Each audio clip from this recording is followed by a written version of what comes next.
अक्टूबर का महीना एक ऐसा महीना जिसके अंदर 90% से ज्यादा स्टूडेंट्स अपनी प्रिपरेशन को खराब कर देते हैं। पता है क्यों? क्योंकि इस महीने में आते हैं त्योहार, फेस्टिवल्स। इन फेस्टिवल्स के अंदर बहुत सारे ऐसे स्टूडेंट हैं जो कि अपनी कंसिस्टेंसी को खराब कर देते हैं। देखो, त्योहार में एंजॉय करना बुरा नहीं है। मैं स्टोरी से आपको एक चीज समझाता हूं। एक ऐसा स्टूडेंट था जो कि हाफ ईयरली तक अच्छा कर रहा था स्कूल के अंदर, लेकिन हुआ क्या, ये अक्टूबर नवंबर वाले महीने आए जिसके अंदर उसने त्योहार के अंदर एंजॉय करना स्टार्ट करा और वो 15 दिन तक कुछ पढ़ा ही नहीं। अब हुआ क्या, उसने सोचा था कि ठीक है 15 दिन बाद आऊंगा और पढ़ लूंगा, बट ऐसा होता नहीं है रियलिटी में। रियलिटी में क्या हुआ कि जब वो आया और उसने पढ़ना स्टार्ट करा तो उससे पढ़ाई नहीं हो पा रही थी। क्यों? क्योंकि उसकी जो आदत थी ना, ये 15 दिन जो उसने छोड़ दी थी, वो आदत तो चली गई थी ना पढ़ने वाली। तो जिस वजह से अब वो कंसिस्टेंटली 2 घंटे भी नहीं पढ़ पाता था, जिसकी वजह से उसके प्री बोर्ड खराब होते हैं और बोर्ड एग्जाम के अंदर भी उसके एक्सपेक्टेशन से नंबर कम रह जाते हैं। इसलिए मैं तुम्हें बोल रहा हूं कि ये जो महीना है बहुत इंपॉर्टेंट है। बट सवाल तुम्हारे मन में चल रहा होगा, फिर आखिर हम कैसे पढ़ें? त्योहार में तो बहुत सारी प्रॉब्लम भी है, इधर उधर भी जाना रहता है, आखिर हम कैसे टाइम को मैनेज करें? ये सारी प्रॉब्लम के सॉल्यूशन आज मैं तुम्हें दूंगा।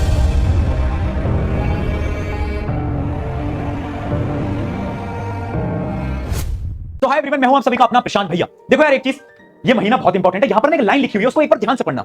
अक्टूबर November will decide your February. February में क्या होंगे? बोर्ड एग्जाम्स, या फिर जितने 9th क्लास के स्टूडेंट्स हैं उनके लिए होंगे स्कूल के एग्जाम्स। फाइनल एग्जाम्स आज डिसाइड करे जाते हैं। ये बहुत बड़ी रियलिटी है, ठीक है। बट भैया, इसका क्या मतलब है कि हम क्या पढ़ाई वढ़ाई पे लग जाएं क्या और ये त्योहार वार सब छोड़ दें क्या? ऐसा नहीं करना है। लाइफ एक बार मिली है, एंजॉय भी करना है। त्योहार में दोस्तों के साथ पटाखे भी फोड़ने, सब कुछ करना है यार, लेकिन फिर टाइम कहां है? टाइम ही तो नहीं मिल पा रहा है। बताऊंगा टाइम कहां पर मिलेगा। मैं एक एक चीज बताऊंगा, बट एक पॉइंट यहां पर लिखा है, ये सबसे लो प्रेशर मंथ है। मुझे पता है मेजॉरिटी ऑफ स्कूल्स की ना छुट्टियां चल रही होती हैं, 7-8 दिन की हॉलिडे मिलती है। इसमें प्रेशर नहीं होता, होमवर्क वगैरह कुछ भी नहीं होती, ऑनलाइन क्लासेस भी ऑफ हो जाती हैं। उसके अलावा एवरीवन एल्स इज डिस्ट्रैक्टेड। ये एक ऐसा महीना जिसमें तुम्हारा सारा कंपटीशन डिस्ट्रैक्टेड है, वो अपने 10 दिन खराब करके आएगा और तुम आज उस गलती से बच जाओगे। उसके अलावा सेकंड इनिंग है तुम्हारे लिए, स्पेशली उन लोगों के लिए ना जिनका हाफ ईयरली में स्कोर अच्छा नहीं आया, थोड़े से डीमोटिवेटेड हो गए। ये समय है बैकलॉग क्लियर करने का। और लास्ट चीज, फ्लो बना रहेगा, जो कि मैंने आपको शुरू में बताया ना कि कंसिस्टेंसी जो होती है वो बहुत इंपॉर्टेंट है। अगर वो चली गई ना तो कुछ भी नहीं हो पाएगा। तो इस मंथ में अगर आप पढ़ लिए ना तो आपका फ्लो बना रहेगा और आप 80-90% लोगों से ऑटोमेटिकली आगे चले जाओगे। बट सवाल ये आता है कैसे पढ़ना है? 5 सिंपल स्टेप है, 5। ध्यान से सुन लो, एक कॉपी पेन लेकर आ जाओ, नोट कर लो। मैं ये नहीं कह रहा कि त्योहार एंजॉय नहीं करने, मैं ये कह रहा हूं कि त्योहार में एंजॉय के साथ साथ पढ़ाई कैसे करनी है। देखो, step number 1, accept the reality. पहले मानो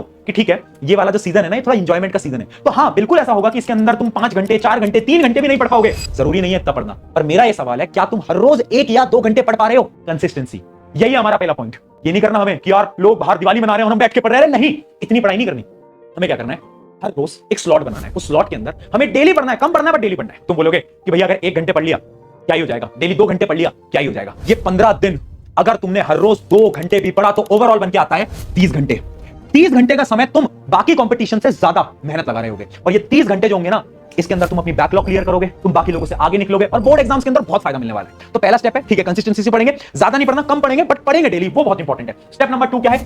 प्री प्लान दी चेयर्स, यानी हमें जितनी भी चीजें हैं पहले से प्री प्लान करके चलनी है। समझाता हूं क्या है। सबसे पहली चीज क्या है? Mark the festive date. पहले डेट मार्क कर लो कि ठीक है यार, इस दिन ये है, उस दिन ये है, इस दिन यहां, इस दिन चाचा के घर जाना है, अपने गांव जाना है, यहां जाना है, वहां जाना है, मार्क कर लिया कि ठीक है, इन दिन तो मैं नहीं पढ़ पाऊंगा, मुझे पता है, कोई दिक्कत नहीं, उनको मार्क करके रख लिया। बाकी फॉलो मिनी टारगेट्स, छोटे टारगेट्स बनाने।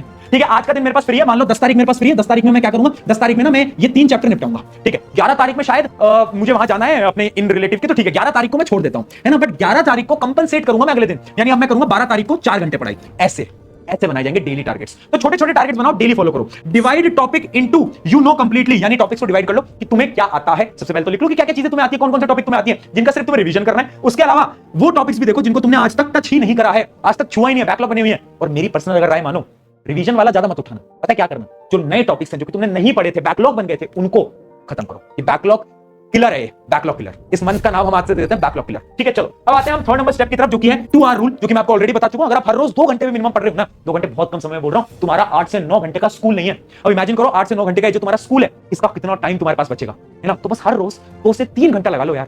अगर इतना तुम सेल्फ स्टडी पे लगा लेते हो ना, चीजें बदल जाएंगी। और फिर आता है स्टेप नंबर 4, जो कि है ब्लॉक रूल। अब ये ब्लॉक रूल क्या बोलता है? हमें ना पढ़ने के सेट्स बनाने पड़ेंगे। तुम ये देखो तुम्हारे लिए डिस्ट्रैक्शन कब है। जैसे कि एक चीज मैं तुम्हें बताता हूं, त्योहार के समय पर ना शाम में बहुत डिस्ट्रैक्शन होगा, पटाखे बढ़ रहे होंगे, ये हो रहा होगा, वो हो रहा होगा, शादियां चल रही होगी, शाम को बहुत डिस्ट्रैक्शन है।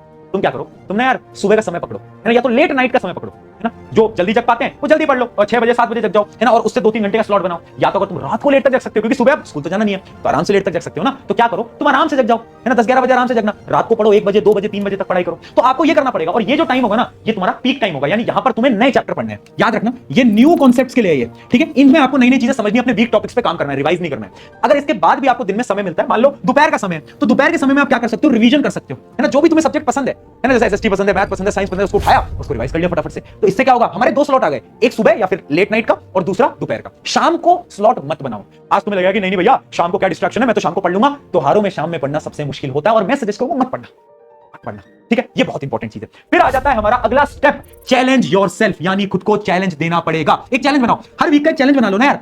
और मैं तो कहता हूं वीक को छोड़ो, डे का बनाओ, हर रोज का लिख के करो चैलेंज की, आज ये करना है, कल ये करना है, परसों ये करना है। एक चैलेंज बनाओ, ठीक है। वीक 1 का एक चैलेंज बनाओ, वीक 2 का एक चैलेंज बनाओ, वीक 3 का एक चैलेंज बनाओ। अगर मेरे पास 3 वीक है ना, तो मैं क्या करता हूं, मैं एक आइडियल प्लान तुम्हें बता रहा हूं। सबसे पहले मैं अपनी बैकलॉग करता, मेरे लिए सबसे प्रायोरिटी ये होना चाहिए। दूसरा, मेरे जो हार्ड टॉपिक्स है मैं वो पढ़ रहा होता साथ साथ में। फिर अगले वीक में मैं क्या करता, अपने इजी टॉपिक उठाता और थोड़ा बहुत रिवीजन पे भी टाइम में निकाल देता। और लास्ट में क्या होता, यू नो कंप्लीटली, यानी वो सारे चैप्टर्स जो कि मुझे आते हैं वो मैं पढ़ता और क्वेश्चन प्रैक्टिस करता, क्योंकि क्वेश्चन प्रैक्टिस करना बहुत इंपॉर्टेंट है। अगर तुम वो नहीं करोगे तो काम कैसे चल पाएगा। तो ऐसे मैं अपना 3 वीक का प्लानर बनाता। तुम कैसे बनाओगे तुम पे डिपेंड करता है। अगर तुम्हारी बैकलॉग नहीं है तो तुम डायरेक्टली रिवीजन पे जाओ, क्वेश्चन प्रैक्टिस पे जाओ। बट अगर बैकलॉग है, पहली प्रायोरिटी होनी चाहिए यहां पर बैकलॉग को किल कर दो यार, तब मजा आ जाएगा, एकदम मजा आ जाएगा। ठीक है, तो ये चीजें तुम्हें समझ आई होगी। एंड लास्ट चीज क्या है, रिमेंबर व्हाई यू स्टार्टेड। यार जब भी ऐसा लगे ना, यार नहीं यार थोड़ा सा ज्यादा एंजॉय करा जाए, है ना, इन सारी छुट्टियों में चिल किया जाए, याद रखना तुमने शुरुआत क्यों करी थी। तुम्हारा एक सपना है, तुम्हारा एक गोल है जो कि तुम्हें अचीव करना है, उसके लिए तुम मेहनत कर रहे हो, है ना।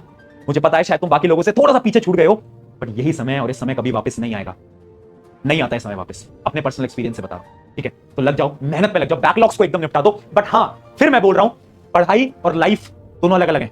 इसका ये मतलब नहीं है कि तुम त्योहार को एंजॉय नहीं करोगे, लाइफ को एंजॉय नहीं करोगे, वो तुम्हें करना है, वो साथ साथ में करते चलना है। ठीक है, ऑन दिस नोट, शुक्रिया, मैं हूं सभी का अपना प्रशांत भैया। जाओ और लग जाओ काम पे।